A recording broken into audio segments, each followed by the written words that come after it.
സർക്കാർ aided engineering കോളേജുകളിലെ spot അഡ്മിഷന്റെ നടപടിക്രമം മാറ്റിയത് വിദ്യാർത്ഥികളെ ദുരിതത്തിലാക്കുന്നു എന്ന് പരാതിയുണ്ട്. ഒഴിവുള്ള കോളേജുകളിലെ കേന്ദ്രീകൃത സ്പോട്ട് അഡ്മിഷൻ ഒഴിവാക്കിയത് വിദ്യാർത്ഥികൾക്ക് ദുരിതമാവുകയാണ്. ഓരോ കോളേജിലും പ്രത്യേകം അഡ്മിഷനാണ് നടത്തുന്നത്.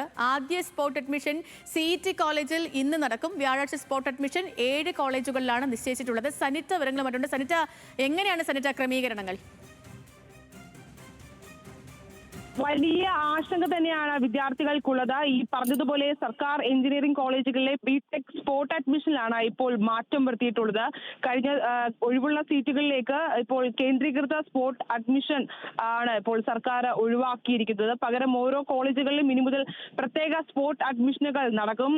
കഴിഞ്ഞ വർഷം വരെ 9 കോളേജിലേക്കുള്ള അഡ്മിഷൻ തൃശൂർ ഗവൺമെന്റ് എഞ്ചിനീയറിംഗ് കോളേജിൽ വെച്ച് ഒറ്റ രീതിയിലായിരുന്നു നടത്തി വന്നിരുന്നത്. എന്നാൽ പുതിയ തീരുമാനം വന്നതോടെ മികച്ച കോളേജുകളിൽ പ്രവേശനം നേടാനുള്ള വിദ്യാർത്ഥികളുടെ അവസരമാണ് ഇപ്പോൾ ഇല്ലാതാകുന്നത്. അതിന്റെ ആശങ്ക തന്നെയാണ് വിദ്യാർത്ഥികൾ പങ്കുവെക്കുന്നതും.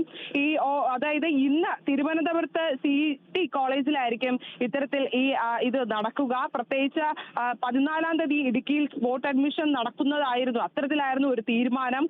ഇതോടെ തിരുവനന്തപുരം, കോട്ടയം, പാലക്കാട്, കോഴിക്കോട്, കണ്ണൂർ, വയനാട് എന്നീ കോളേജുകളിൽ ഓഗസ്റ്റ് 13-ന് അഡ്മിഷൻ നടത്തുമെന്നുള്ളതായിരുന്നു തീരുമാനം. ഇതിലാണ് ഇപ്പോൾ മാറ്റം വരുത്തിയിരിക്കുന്നത്.